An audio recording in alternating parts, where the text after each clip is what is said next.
Welcome to a very exciting session. We have the famous Ambassador Vikas Swarup, who's written the book Q&A. This is the book, and please go and buy a copy. I'm plugging you. The book, of course, was the basis of the movie Slumdog Millionaire, and since then, Ambassador Swarup has written several other books, which he will talk about as well. And he's a distinguished diplomat. So I'm going to ask him to introduce himself. Ambassador, in a few sentences, can you describe yourself and your career? Thank you, Vineet. This is the first time I have been asked to introduce myself. So maybe I can say that generally people call me a distinguished diplomat, but I think it's better that I call myself an extinguished diplomat. Because I retired from the Foreign Service in 2021. I am no longer a diplomat, can no longer be called Your Excellency, etc. And I would like to believe that, I am a writer. So perhaps that is, I used to call myself a diplomat who writes, but now I suppose I am a writer who used to be a former diplomat. That's all? That's all. Okay. Well, thank you. But also, to add to my identity, I am a husband and a father.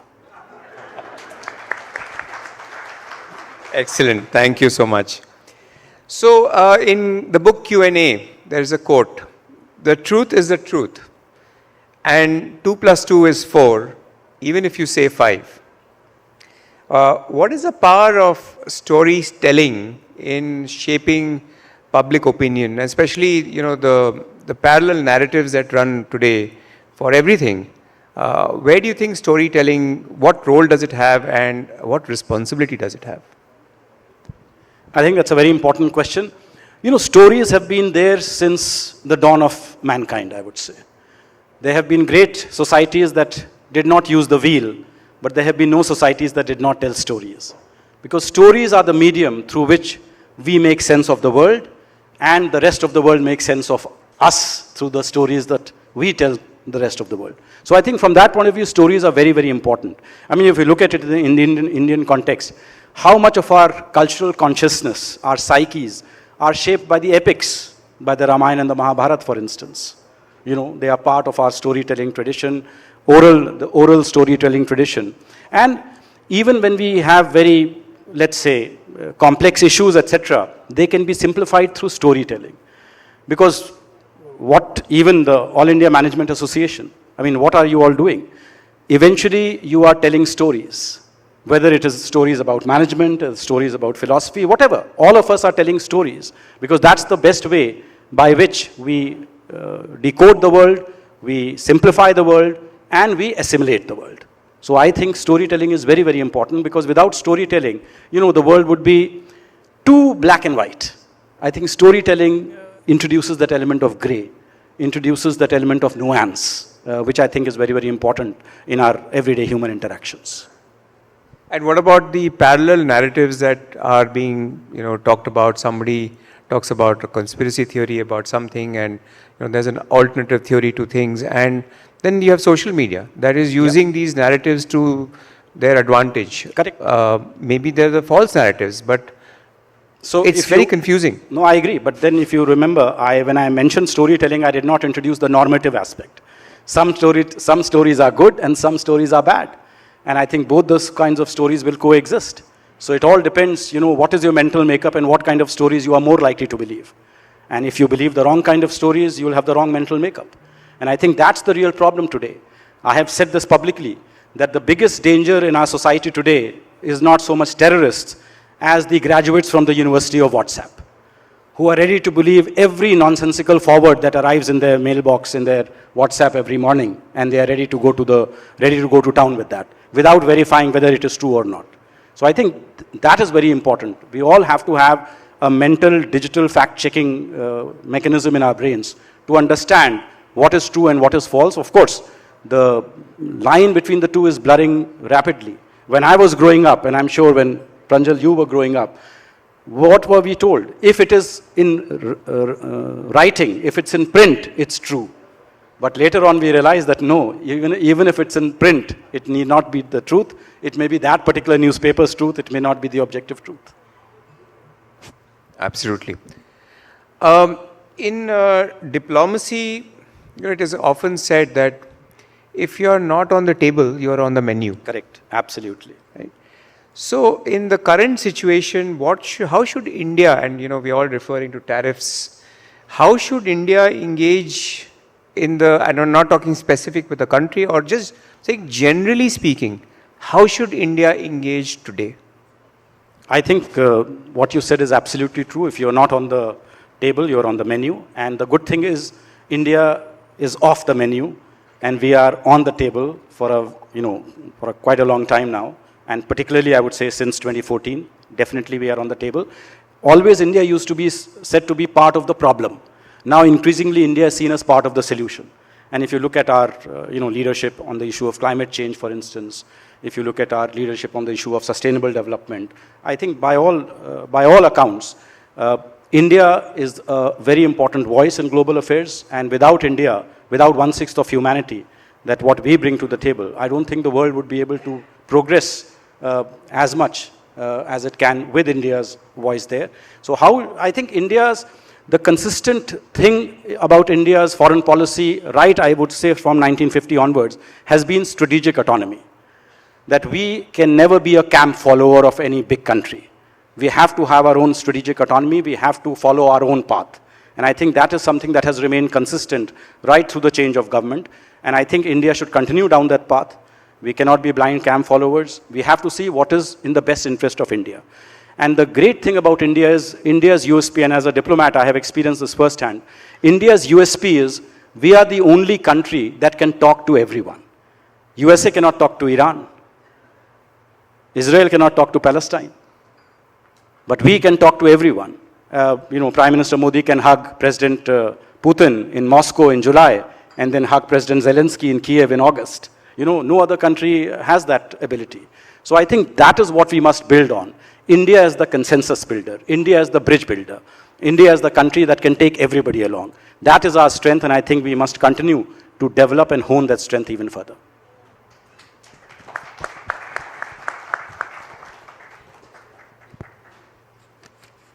Again, I'm going to quote something from the book. I reread the book very recently in preparation for this, and it says on page 179, I had only 50,000 rupees, but every rupee had a Technicolor dream written on it. And they are stretched out on a CinemaScope screen in my brain to become 50 million. I held my breath and wished for that moment to last as long as it possibly could, because a waking dream is always more fleeting than a sleeping one. Ambassador Swarup, I think this is a feeling, I think, where we realize that how much India needs to be more inclusive. What were you thinking when you were writing this, or rather the book itself? So when I wrote this book in 2003. It went to the publishers also in 2003, but they decided to publish it as a big book in 2005. So I had to wait for 2 years for the publication to happen. And my primary aim in writing this book was really to show that the greatest teacher in the world is life itself. Because the motivation to write this book came from the huge popularity of Kaun Banega Crorepati. We all know how popular that show became in India. At 9 p.m. when Amitabh Bachchan used to come onto the screens, people used to become positively antisocial. You couldn't visit somebody's house because they were watching the show. I was told weddings used to be stopped at 9 p.m. so that the guests could first watch Kaun Banega Crorepati and then the bride and the groom can do the peras. So it was that huge popularity of Kaun Banega Crorepati that motivated me to set a novel based on a quiz show. But of course, I could not use Kaun Banega Crorepati, Who Wants to Be a Millionaire, in my fictional universe. So the fictional show in my book is called Who Will Win a Billion? They're offering ₹1 billion as prize money, but the show is promoted by a group of cheats whose job is to tempt and titillate you with the top prize of ₹1 billion, but ensure that nobody wins it. So I'm sure if Vineet or Pranjal were to apply to appear on that show, they would get a reply, sorry, our computer is not accepting your nomination. But naturally, when the 18-year-old waiter applies to appear on the show, the producers don't bat an eyelid. They say, he's a waiter. He's never gone to school. How far can he go? Maybe he'll get out on the second or the third question, and we won't have to give our ₹1 billion. But this waiter stuns them by answering all the 13 questions that he's asked, because many of the questions pertain to his life itself. And that was the main aim in showing this. And this passage that you read out, in a way, look, I was delving into the underbelly of urban India. When I was writing this book, the first thing I must confess to you is I had no expectation of success. Because I was not writing about exotic India. I was not writing about the India of yoga and Maharajas and palaces and elephants. I was writing about the seedy underbelly of urban India. And plus, I thought I was writing as an insider for insiders. So I thought only Indians would be able to relate to this book. So now that this book has gone into 47 translations, I mean, it's been the most gratifying thing for me that people from Mexico to Melbourne have related to this novel, because the underlying theme, as I later realized, is a universal one. And what is that theme? The theme is of the underdog winning. And that is a theme that I think resonates with every community, every culture. So the passage that you read out is really a reflection of when a poor man gets that much money, and this was written in 2003, maybe 50,000 rupees does not hold the same emotive significance in today's day, in 2025, as it did in 2003.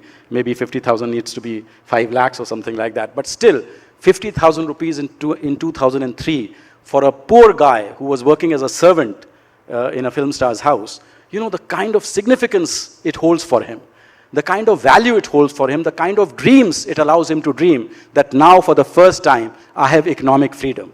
I have the world in my grasp, and I can do anything I want with it. So that was the kind of emotion that I was trying to capture in that passage. The book is, you mentioned that it's about an underdog winning, it's drama, it's tragic comedy also, and it's also a love story in many ways.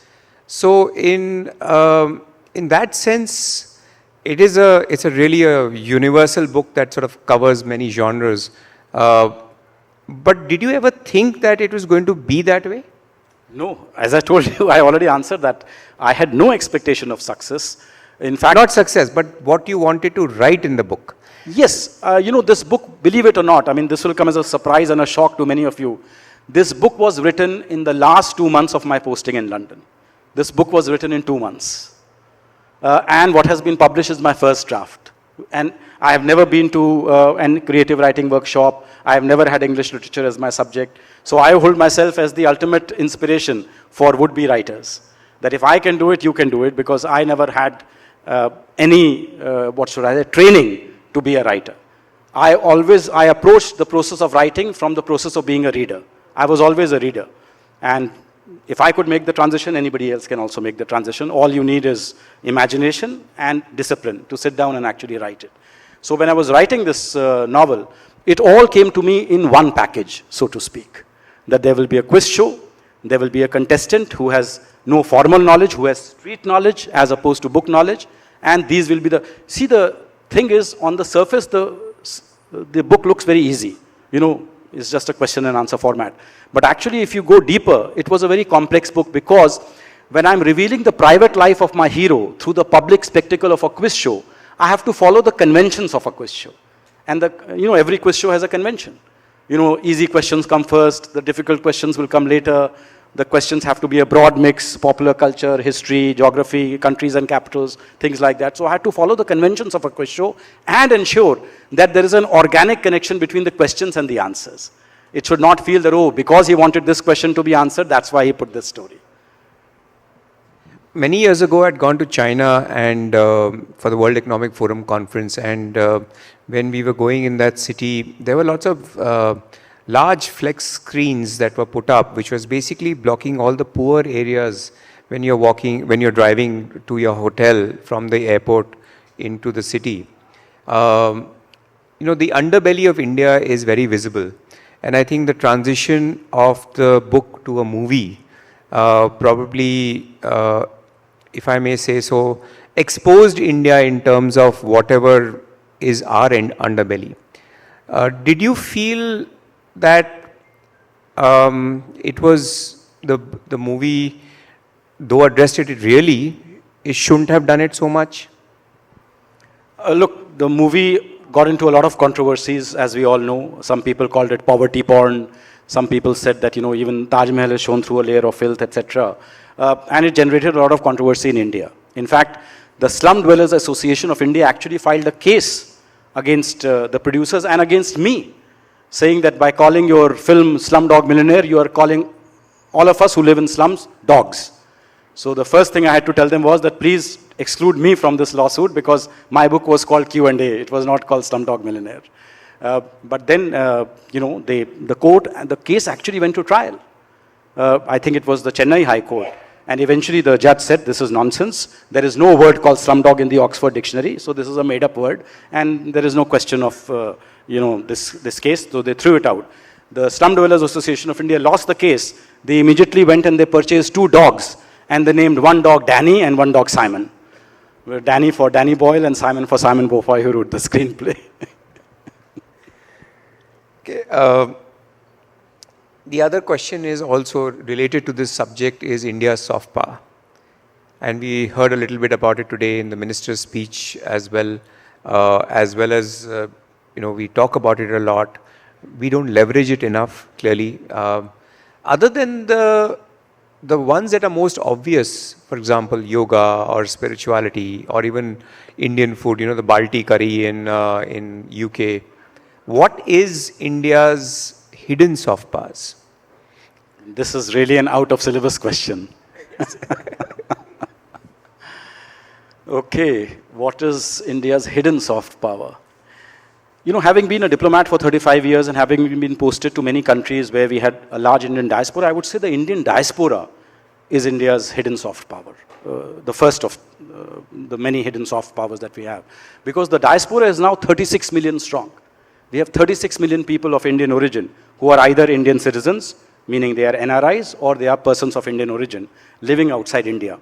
And the Indian diaspora has created a name for itself as a model diaspora because they rarely get into trouble, they rarely get on the wrong side of the law, and they really show their professionalism by their hard work, their commitment to family values, and above all, their commitment to the rule of law.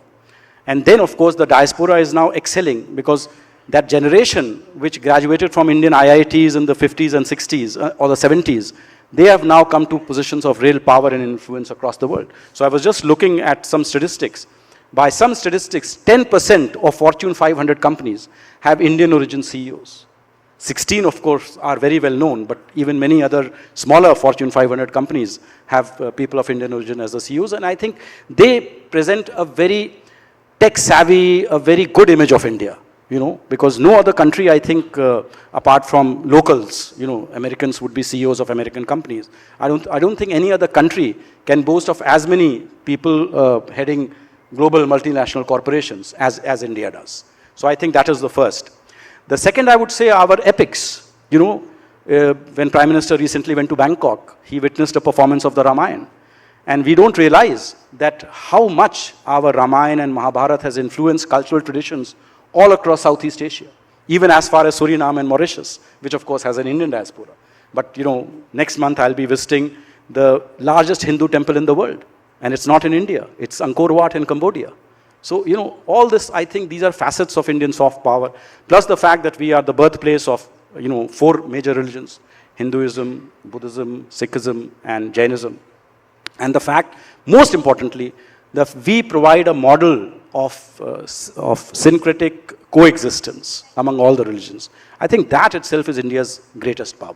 And what you mentioned earlier, that India can talk to anyone. Exactly. So, which is originating from this? Correct. Correct. In fact, in Jainism, you have a very famous philosophy called Syadvad. And Syadvad is a very amazing philosophy. Syadvad says, never ever make an absolute statement. Because an absolute statement could be wrong. So always says, perhaps. Perhaps what we are seeing is night. Perhaps this is an elephant. Do not make no, this is night. This is an elephant. Because if it is dawn, you do not know whether it is night or whether it is still, morning or not. And that's why, the fact that we had traditions like Syadvad and the fact that Indian philosophy was such a massive tent that you had, on the one hand, you had Charvaks who said, Yavat jivet, sukham jivet, rinam kritva, ghitam pibet. As long as you live happily, even if you have to take debt, but butter your bread, And then you had the monism of Shankaracharya. So the very fact that we had such amazing philosophical traditions, which, which could attract people from all walks of life. I think these are all facets of Indian soft power which are not talked about as much as Bollywood and Bangalore and yoga and Ayurveda and these things are. Excellent, thank you. Maybe one or two questions from the audience. Yes, please. Yes, Mic. someone's going to come to you with a mic. If not, you can take mine.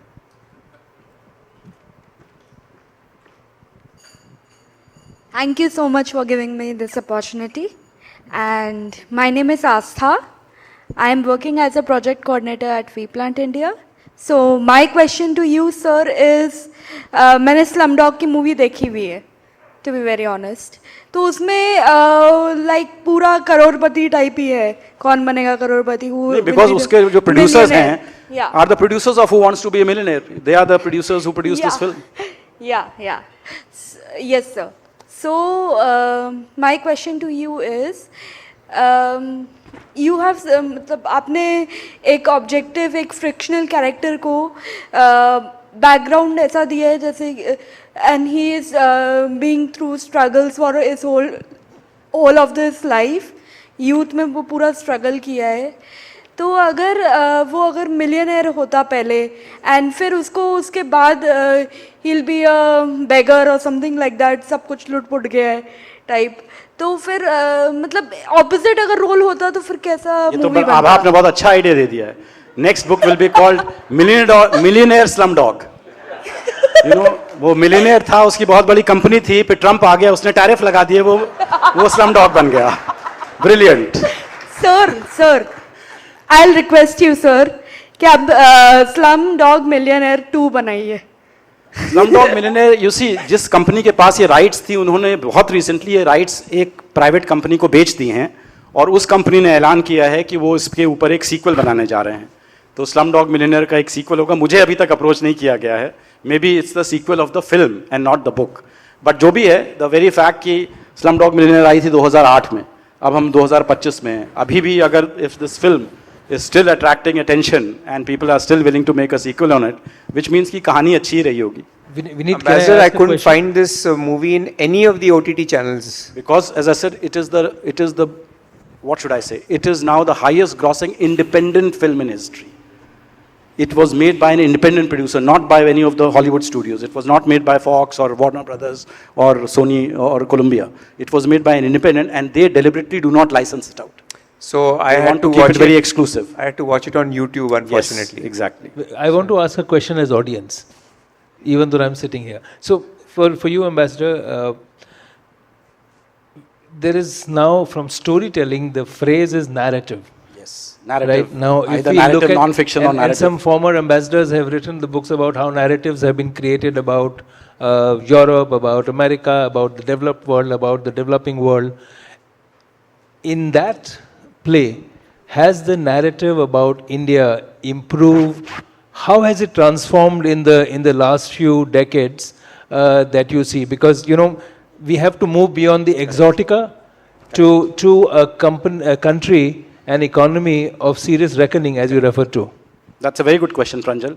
In fact, very recently I addressed the IFS officers at the Sushma Swaraj Institute of the 2009 batch, and I spoke to them about the power of narrative. Because as an official spokesman of India, I can tell you one thing. If there is a wrong story, a bad story, you can counter it with another story. But countering a narrative is very difficult, because narrative is a combination of multiple stories, and that is what forms a narrative. So when I joined the Foreign Service in 1986, what was the narrative? The narrative was, India is a sleeping elephant. India is a country which is a flawed democracy, which is causing human rights abuses in Kashmir, which is not respecting the human rights of its population, and India needs to reform itself. I have myself sat in on several meetings where American diplomats used to come into the Foreign Secretary's office, and a corrupt, of course, and a corrupt country, and they would lecture us on human rights, on our closed economy, on all these things. And fast forward to 2025, what do we see? That has disappeared completely. In fact, now the whole world is quoting India because they see this as one of the world's largest markets. And India is now seen as a technological powerhouse. The fact that we have the third largest startup ecosystem in the world, we have 118 unicorns, that itself is a sea change from what India was perceived earlier. And I think that is where what we have shifted is what is called the Overton window. The Overton window is the window in which what is seen as acceptable and what is seen as not acceptable, and the Overton window has to change very gradually. And I think we have seen the Overton window change in respect of India. That India is no longer seen as a basket case, no longer seen as a country dependent on foreign imports, no longer seen as a country which is violating human rights. India is now seen as the world's largest democracy, a very progressive country, and a very dynamic economy. And I think all the old myths about India have disappeared completely. So, and then the other big changes which Vineet mentioned, blossoming of Indian soft power. The fact that chicken tikka masala was declared the national dish of Britain. And of course, it's not an indigenous to Britain at all. So that itself tells you that how much India has traversed. Today the fact that Bangalore is seen as the new Silicon Valley, the fact that Bollywood films have broken into the top 10, they are no longer seen as just diaspora entertainment. They are seen as mainstream entertainment. And I think Slumdog Millionaire had a very important role to play in that. So I think in all these, we are seeing India breaking barriers, India breaking boundaries, and India emerging as a very confident country on the international stage, which is part of the solution, no longer part of the problem. What next, Ambassador? Next, I think I'll follow up on Abha's brilliant idea, millionaire slumdog. Sir, my name is Astha. Astha, okay, sorry, Astha's. Yeah. Okay, So- Astha's very brilliant suggestion to write a sequel where, you see, the hero in my book, this is a big change, many people don't appreciate this. In the film, the hero is called Jamal Malik. But in my book, the hero is called Ram Muhammad Thomas. Because you see, and there was a reason why I called him Ram Muhammad Thomas, because I wanted him to represent each and every street kid in India. And in India, the moment you tell your name, you tell so many things about yourself. Pranjal Sharma, I know he's North Indian, he's Brahmin, he's Hindu, most likely he's a vegetarian. So 4 things I know about him just by his name. Yes, but sir. with a name like Ram Muhammad Thomas, you don't know. Is he from the north? Is he from the south? Is he Hindu? Is he Christian? Is he Muslim? What is he? He is India. He's the microcosm of India. Yes, sir. Thank you. I I'm agree sorry, to your we have point, to- sir. You Sir, please take it on the side. Thank you. Yeah. Thank you so much for this very valuable session, Ambassador. I'm sure there are a lot of questions. You can meet him on the side. He's available. But on behalf of AIMA, we want to really thank you for sparing your time and coming and talking to us. It's been very valuable. Thank you. Very much. Please join it was us. my pleasure entirely. Thank you so much.